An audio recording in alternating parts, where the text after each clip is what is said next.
saudara Agung. Berarti mulai.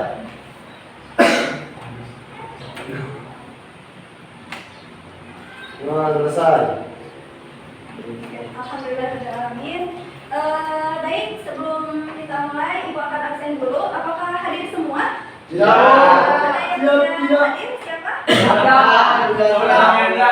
Allah ada sama saudara Biandra. Aisyah, Sofia, Bersama apa? saudara Biandra Sakit? Habibri. Ya, mudah-mudahan yang sakit Disehatkan. diberi kesehatan. Amin, yang sehat. Sehat, Sehat, sehat. Oke. Biar bisa pulang. Sebelum kita mulai ke pembelajaran, nih biar tidak penat ya. Ibu ada tepuk-tepuk. Oh, tepuk. Udah tahu belum? Belum. Udah belum dikasih? Tahu. Oke. Tepuknya gini, oke? Namanya tepuk lepas penat. Oh, Masuk paham. Lepas penat. Ya, ini ibu contohin satu kali ya. Tepuk lepas penat. Hu, ha, hu, ha, ha. Ya, bisa. Cek dulu ya satu kali. Ya. Oke? 1, 2, 3. Tepuk lepas penat.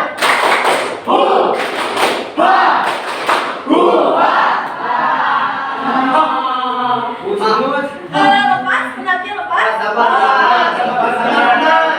Oke, nanti kita coba lagi ya. Ini untuk permulaan saja kita lepas penat sebelum kita pindah pada materi pembelajaran kita hari ini tentang pemulasaran jenazah.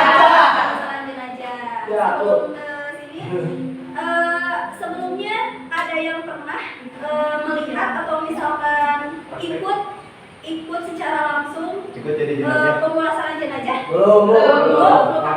Kalau praktek Pernah. Saya jadi jenazah, Bu. Ya, boleh lah nanti juga jadi jenazahnya lagi ya. Ya. Ya, tak salah. Oke. Sebagaimana pembelajaran yang sebelumnya kita bahas bahwasannya setiap manusia itu akan Mati. meninggal. Jangan mati teh gitu ya. Akan meninggal ya.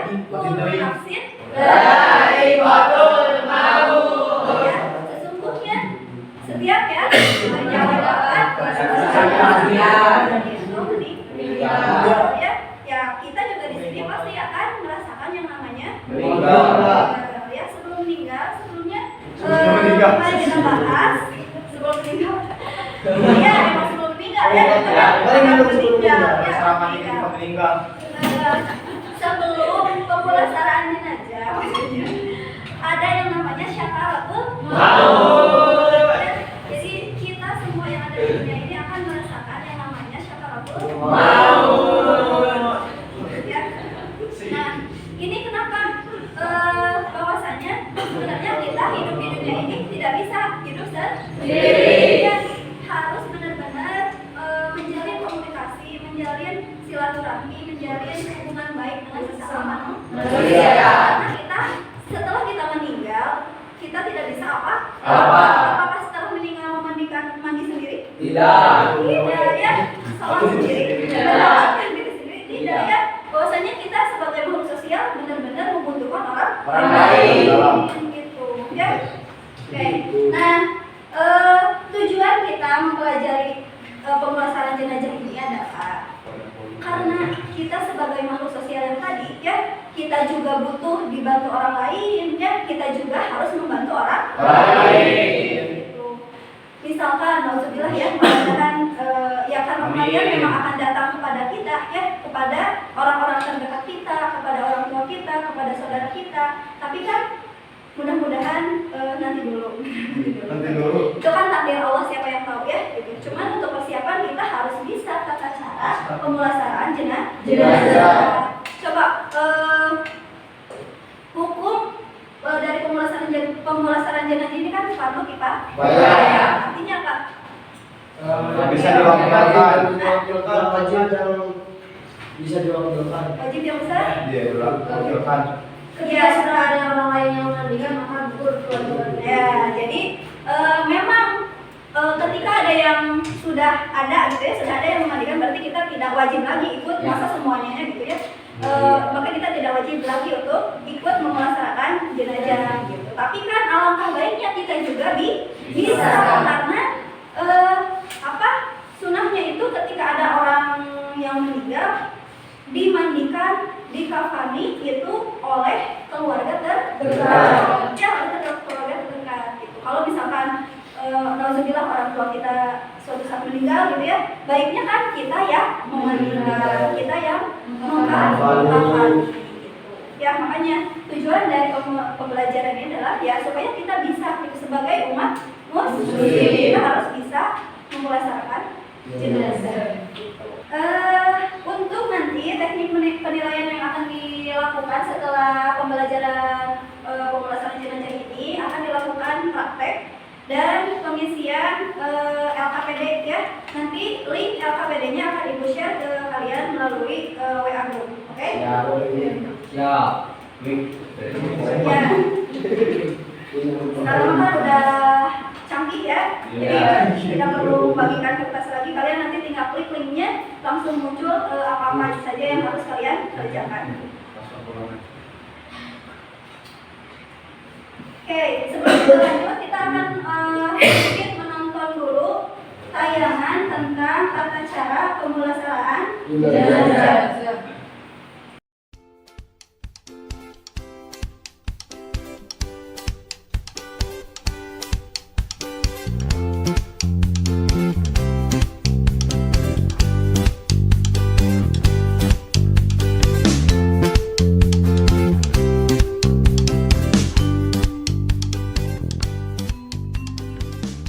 Assalamualaikum warahmatullahi wabarakatuh.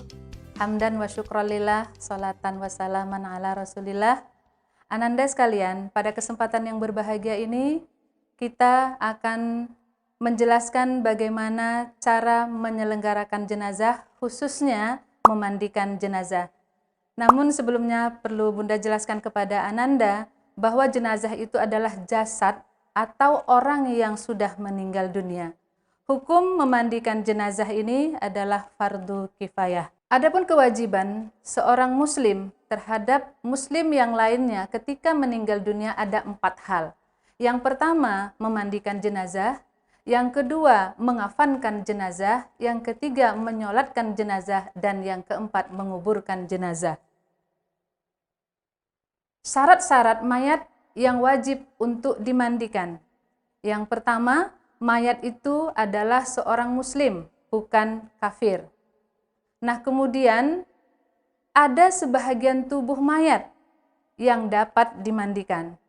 Selanjutnya, bukan bayi yang keguguran dan ketika lahir dalam keadaan sudah meninggal dunia. Selanjutnya, mayat tersebut bukan mati syahid. Adapun syarat orang yang memandikan jenazah, yang pertama, muslim, belakal, dan baligh. Yang kedua, berniat untuk memandikan jenazah. Yang ketiga, jujur dan soleh. Yang keempat, dapat dipercaya dan amanah. Sehingga jika mayit ada aibnya, aib itu tidak tersebar ke masyarakat. Nah, selanjutnya, orang yang memandikan jenazah, jika jenazah itu laki-laki, maka yang memandikannya adalah yang pertama, orang yang diwasiatkannya. Ketika mayit masih hidup, dia mewasiatkan kepada seorang laki-laki untuk melaksanakan fardu kifayah memandikan jenazahnya, maka kita dahulukan dia. Kemudian yang kedua, bapak atau kakek atau keluarga laki-laki yang terdekat. Nah, kemudian muhrimnya ya, dan istrinya. Nah, jika jenazah itu perempuan, maka yang memandikan jenazah tersebut adalah ibunya, neneknya, kemudian keluarga terdekat dari pihak perempuan yang perempuan juga, nah kemudian suaminya. Oke, itu ya sekilas tayangan tentang tata cara memandikan jenazah. Yang perlu kita ingat untuk memandikan jenazah itu kalau jenazahnya laki-laki oleh laki-laki, kalau perempuan oleh perempuan. Kecuali kalau misalkan suami oleh istrinya atau sebaliknya istri oleh suaminya atau yang masih mahram ya gitu. Atau misalkan anak kecil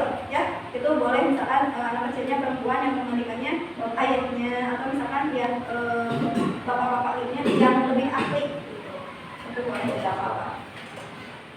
Oke, bagaimana setelah menyaksikan video ini? Ada gambaran bagaimana tata cara memandikan jenazah? Ada ya.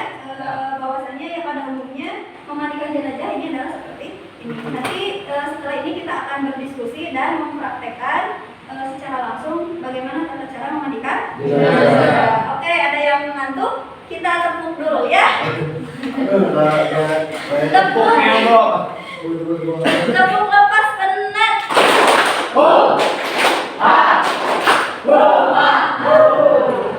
Masih ngantuk? Mudah-mudahan tidak ya. Mudah-mudahan. Kita lanjutkan ya. Lihat gambar di layar. Ada yang mau menanggapi? Ini gambar apa? Pemandian pasien COVID. Acungkan tangan. Oke, Tigin. Cara memandikan pasien COVID. Cara memandikan pasien COVID. Ada lagi yang menanggapi? Ini apa kira-kira?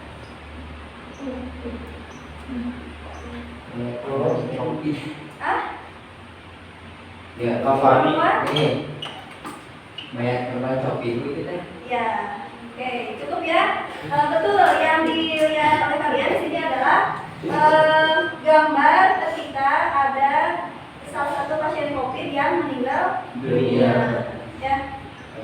Untuk saat ini silakan kalian berdiskusi dulu tentang tata cara memandikan jenazah.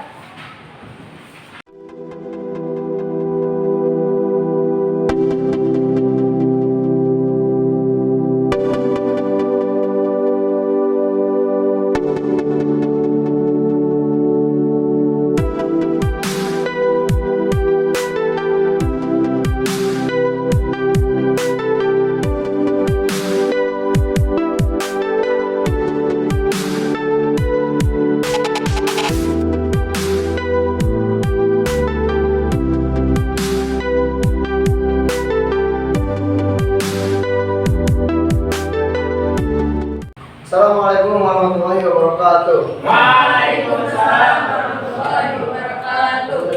Di sini saya akan memberikan sebuah ilmu atau ilmu pengetahuan tentang cara memandikan jenazah. Memandikan jenazah tujuannya untuk menyucikan atau membersihkan badan mayat dari kotoran. Adapun orang yang berhak untuk memandikan jenazah itu jika jenazahnya itu laki-laki maka harus dimandikan dengan laki-laki lagi, tidak boleh dengan perempuan kecuali istrinya. Begitupun sebaliknya, jika mayatnya istri atau perempuan maka harus dimandikan lagi dengan perempuan. Selanjutnya, adapun ketentuan untuk memandikan jenazah itu adalah satu, beragama Islam atau Muslim. Jenazah yang dimandikan harus Muslim ya. Yang kedua adalah jenazah tersebut tidak mati syahid, karena jenazah yang matinya karena mati syahid atau atau bekas peperangan, bukan perang, karena meninggalnya karena perang, tidak perlu dimandikan, langsung saja dikuburkan. Yang ketiga, selanjutnya cara memandikan jenazah. Yang pertama, tutup kemana-mana. Dipraktekkan? Oh boleh, silakan untuk saudara mayat.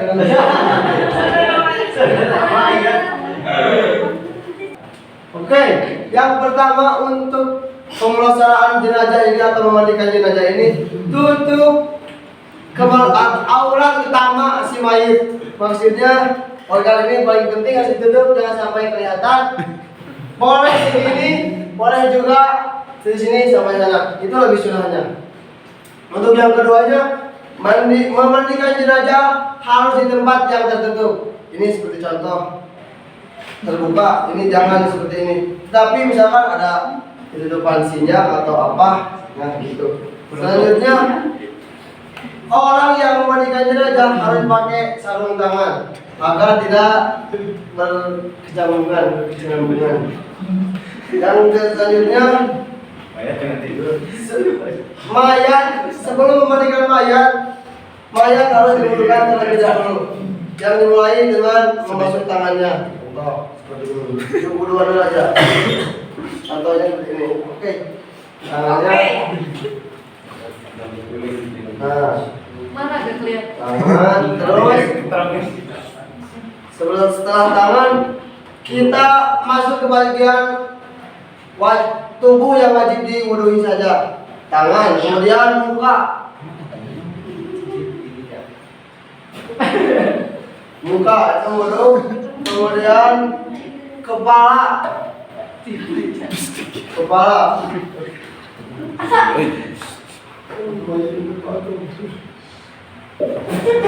Ya. Kemudian selanjutnya ke kaki. Nah, begitulah. Nah, setelah selesai diwudui atau diwudukan, maka selanjutnya adalah memandikannya. Memandikannya dimulai dari harus didahulukan dari yang kanan. Sebelum sana kita gosok-gosok dulu giginya dengan jari, lubang-lubangnya, lubang telinga, lubang hidung dan mulut halus dengan jari. Sudah mulus. Seperti itu. Kemudian masuk ke hidung. Mulus gitu. Nah, setelah selesai dibersihkan, langkah selanjutnya adalah memandikannya dari sebelah kanan terlebih dahulu. Harus dengan penuh hati-hati dan lembut, karena semua juga merasakan kesakitan. Tambahannya, untuk airnya harus pakai wangi-wangian. Supaya apa? Supaya jenazahnya harum.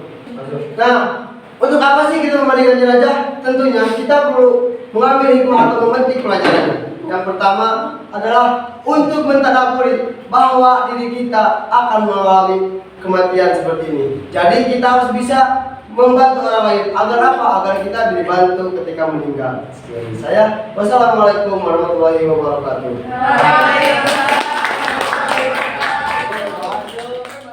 Itu ya presentasi dari kelompok pertama. Nanti kelompok kedua juga akan presentasi ya. Ada yang mau ditanyakan dulu dari tadi presentasi teman kalian, atau misalkan mau menambahkan, Bu ternyata kurang ini. Jadi kan kalau misal laki-laki mah kan nggak bakalan ngelahirin, pasti kan dipijit, bukan itu aja sebut dipijit doang, supaya kalau misal ada di dalam perut ada kotoran, setidaknya keluar dan bersih. Kalau misal seorang perempuan lagi hamil, kan agar kehati-hatian supaya bersih juga, setidaknya kita memijit perutnya secara perlahan saja supaya tidak keluar sama bayinya. Jadi nggak terlalu itu kasar gitu. Jadi kan cukup ya. Gimana naik? Jadi gini, untuk ibu hamil ya, untuk ibu hamil tadi kata kuncinya ibu hamil itu tadi kan apa, termasuk syahid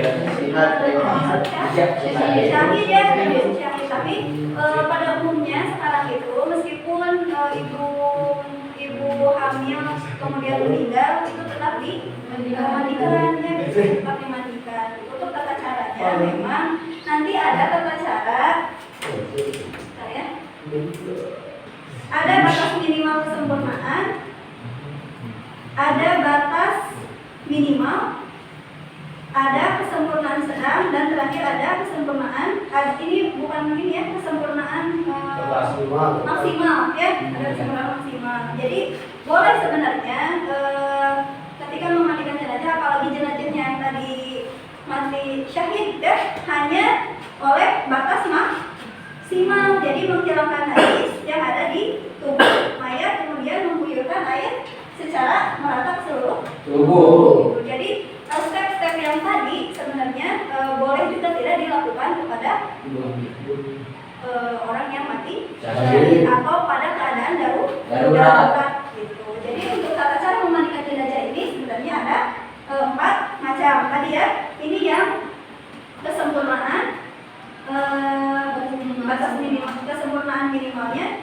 kemudian ada kesempurnaan sedangnya, dan ada batas Maksimal. minimal gitu. Ya, ini nanti dilihat. Untuk ibu hamil kan, jangankan yang ibu hamil ya, jenazah seperti pada umumnya aja, jenazah biasa itu ketika mengeluarkan istinja tidak boleh terlalu keras ya, hanya secukupnya saja supaya sisa-sisa kotoran itu keluar ya. Jadi tidak tetap kalau misalnya mau dilakukan tetap dilakukan. Dan kenapa orang yang memandikan jenazah itu harus orang yang benar-benar ahli ya, tahu hukum-hukum, yang tahu ilmu-ilmu.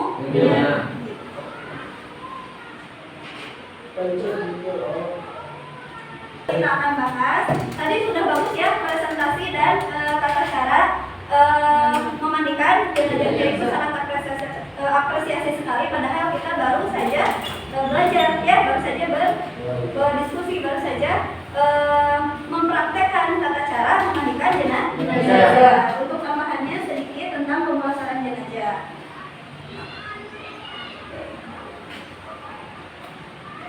Nah, untuk pemulasaran jenazah ini sebenarnya ada 4. Pertama ini adalah memandikan. Keduanya mengkafani. Ketiga sholat. Keempat menguburkan. Ini adalah satu kesatuan dari pemulasaraan jenazah yang harus dilakukan. Nah, tapi khususnya di pertemuan kali ini kita akan membahas tentang memandikan jenazah saja. Ya. Pertama, di sini ada syarat-syarat orang yang memandikan jenazah. Ya. Nih, bisa kita baca bersama-sama ya. Orang yang memandikan itu harus sejenis tadi ya, seperti yang Ibu bilang sebelumnya, harus sejenis. Kalau laki-laki oleh laki-laki, perempuan oleh perempuan. Yang keduanya, orang yang lebih utama memandikan mayat laki-laki adalah ahli waris. Asobah laki-laki seperti ayah, kakek, atau anak laki-laki. Dan bila mayatnya perempuan, maka yang lebih utama adalah siapa?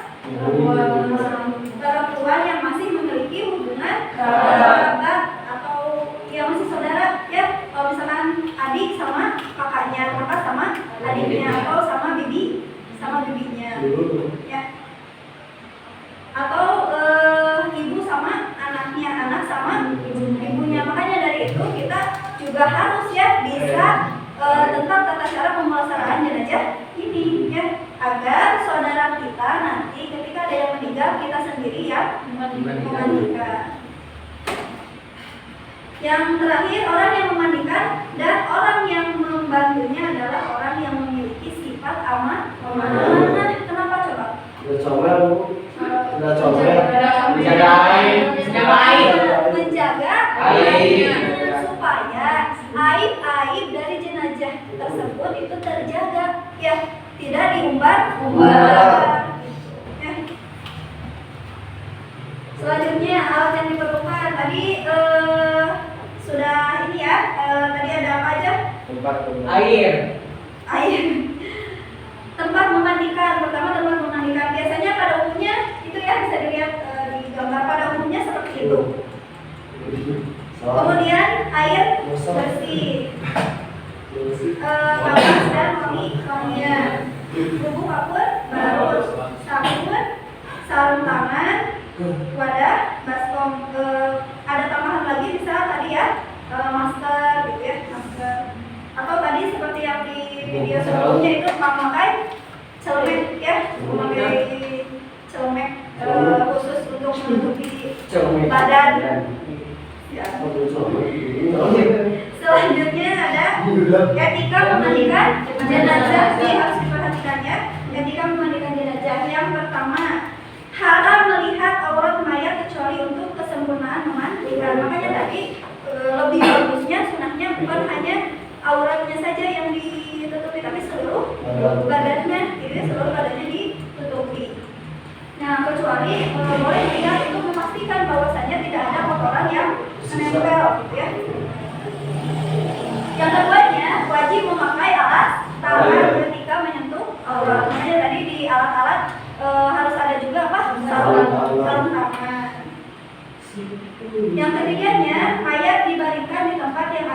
tinggi dan dipaku oleh 3 orang. Nah, makanya tadi ketika praktek misalkan 4 orang yang memandikan itu ada 2 orang atau 3 orang yang menyanggah ya. Jadi si mayatnya itu setengah duduk ya, setengah duduk.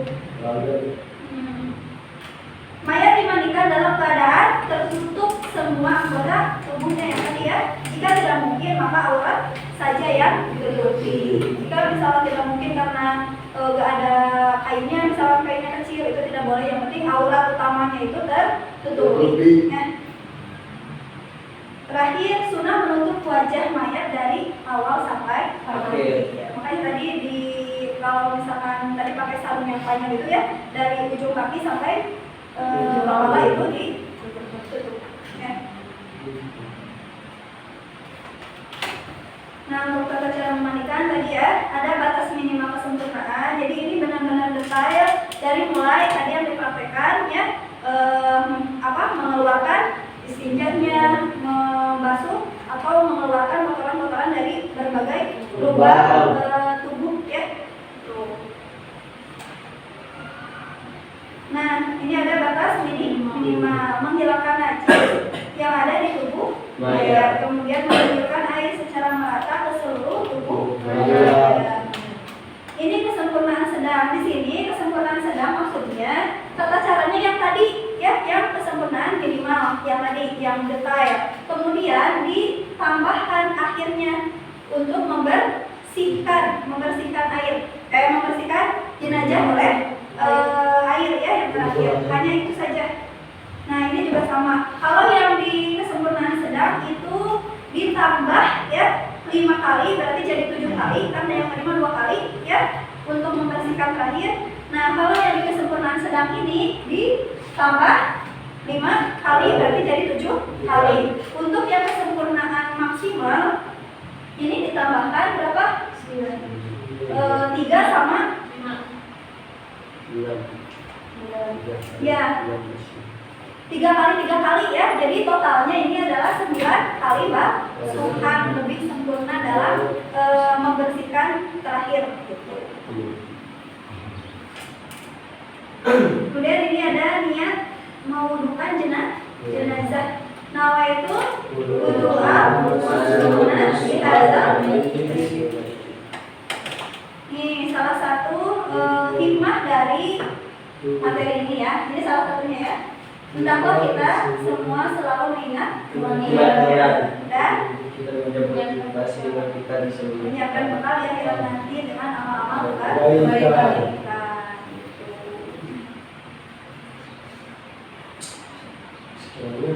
Oke, itu untuk pembelajaran kali ini. Kira-kira kesimpulan yang bisa kita ambil apa? Ada? Triani? Tidak apa-apa. Kesimpulannya dari memandikan jenazah. Naswa?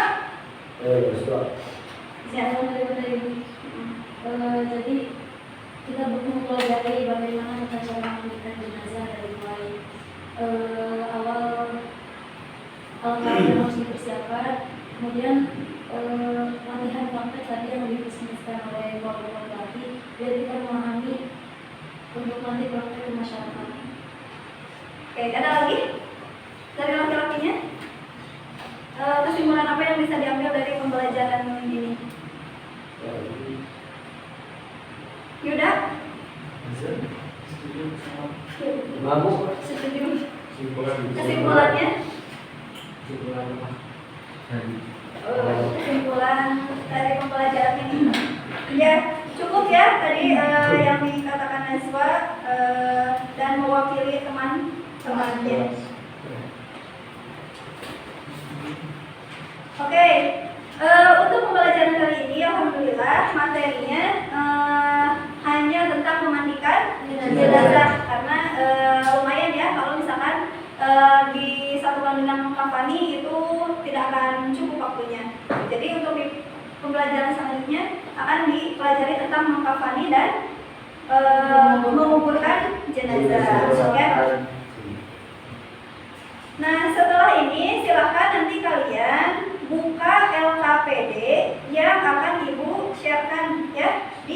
group yang akan Ibu share di WA group. Nanti kalian isi LKPD tersebut kemudian dikumpulkan ketika pembelajaran selanjutnya ya minggu depan.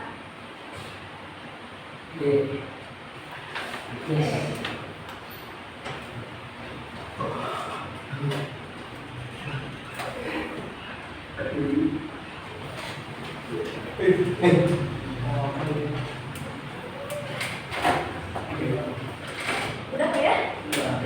Oke, alhamdulillah pembelajaran kita kali ini sudah selesai. Mudah-mudahan apa yang kita pelajari hari ini bisa bermanfaat untuk kita dan untuk di masyarakat luas ya, karena kita nanti akan berada di tengah-tengah masyarakat gitu. Apalagi kita backgroundnya madrasah aliyah ya, tentu kita akan dilihat ya bagaimana penguasaan kita dalam hal agamanya ya gitu. Ya mungkin nanti tetangga atau misalkan teman atau misalkan saudara kita ada yang meninggal, kita bisa ikut apa? Bisa ikut langsung ikut memandikan, mengkafani dan mensolatkan, kemudian menguburkan gitu ya. Itu aja untuk hari ini. Mudah-mudahan tadi ya bermanfaat dan kita bisa mengamalkan ilmu yang kita pelajari hari ini. Sebelum kita tutup, tepuk lagi satu kali. 1, 2, 3. Tepuk lepas penat.